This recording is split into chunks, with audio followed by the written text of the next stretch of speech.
In this video, I'll show you how you can find or change your Steam trade link.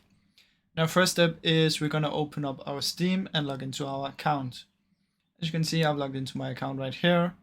And what you're going to do is hover your name up here and go to inventory.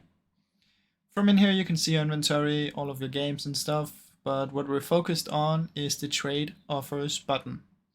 Click on this and you will open up your trade offers. Once you're in here, on the right hand side, you can see a button that says who can send me trade offers. We're going to click on it and go in here.